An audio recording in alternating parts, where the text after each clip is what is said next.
you know, stories end in different ways, and they posit different futures.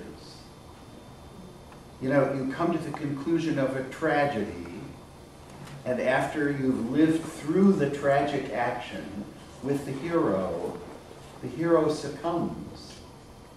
The hero dies. You, during the course of the performance, have been the hero, because you live as the hero while the story is unfolding. But when the story ends, you survive the hero.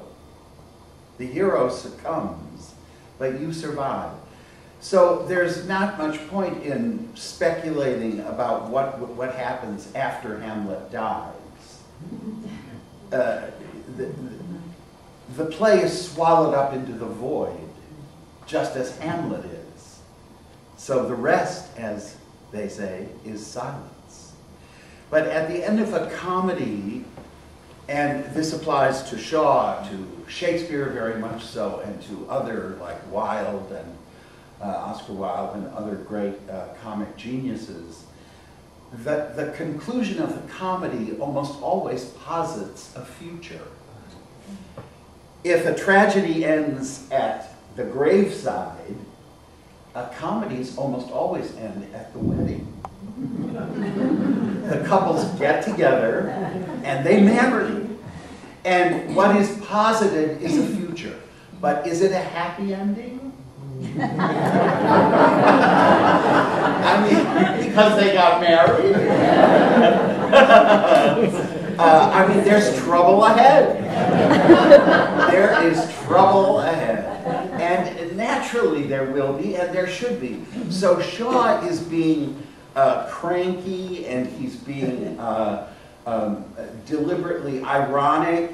He's saying in his afterword to the play that, you know, if Eliza doesn't come back to Higgins, she's going to marry Freddie, she's going to have children, she's going to support him. Everything that Higgins predicts is going to happen is taken from that afterword written by Shaw.